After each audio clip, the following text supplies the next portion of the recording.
शख्स रोड पर निकलता है और फायरिंग स्टार्ट कर देता है। फायरिंग से कुछ राहगीर जख्मी हो जाते हैं और एक आदमी वफात पा जाता है और वो शख्स मंजर आम से गायब हो जाता है। और क्या जिसका पिस्टल होता है क्या उसको सजा हो सकती है? Is very important and informative question कि एक बंदा रोड पे आता है, फायरिंग करना शुरू कर देता है, एक बंदा जख्मी होता है, उसकी डेथ हो जाती है, पिस्टल किसी और बंदे का है, सज़ा उसको मिल सकती है या नहीं? किसी भी केस में, स्पेशली 302 के केस में, किसी भी बंदे की नीयत मुजरमाना बहुत वाइटल रोल प्ले करती है। क्या वो बंदा उसे मारना चाहता था? क्या वो बंदा उसे मारने की नीयत से आया था? क्या उस बंदे ने उसको जानबूझकर मारा? अब हवाई फायरिंग करना, it is an other type of offence. लेकिन अगर बंदा मर जाता है तो फिर 302 जो है वो इम्प्लीकेट होगी upon that person.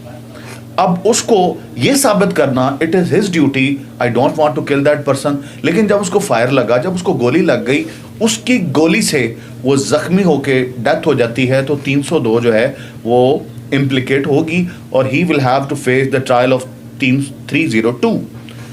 Another question कि पिस्टल अगर किसी दूसरे बंदे का है तो क्या उस बंदे को सजा हो सकती है?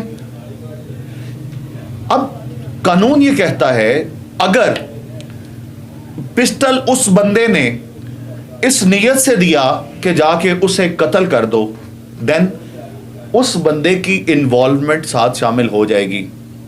अब जो बंदा हवाई फायरिंग करता हुआ एक बंदे को मार के चला जाता है, जिसका पिस्टल है उसके इल्म में ही नहीं कि उसने मारा है, या वो पिस्टल ले के जा रहा है और उसने जाके किसी को मार देना है। अब इंफॉर्मेशन का होना ज़रूरी है। अब वो बंदा जिसका पिस्टल है, सबसे पहले he should not give his pistol to any other person. कोई ऐसा क्रंस वकुआ हो सकता है, अगर उसने पिस्टल उसको इस नीयत से दिया कि जाके किसी को मार दो, तो देन वो बंदा भी ट्रायल में, चलान में साथ जो है उसके खिलाफ भी चलान पास होगा। अब अगर वो बंदा बगैर इंफॉर्मेशन दिए उसका पिस्टल चोरी करके ले जाता है और बाद में रिकवर होता है और ये पता चल जाता है कि ये पिस्टल उस बंदे का है, पुलिस जो है उस बंदे को शामिल तफ्तीश ज़रूर करेगी और during the course of investigation if he declared innocent during the course of investigation, तब वो बेगुनाह होगा। अगर during the course of investigation he declare guilty, any type of incriminating material उसका इस केस में आ जाता है, देन उसकी ज़मानत या उसकी इन्वॉल्वमेंट जो है, ड्यू टू हिज इन्वॉल्वमेंट, उसकी ज़मानत जो है वो थ्रू बेल जो है he can go out from the jail और फ्रॉम द कस्टडी।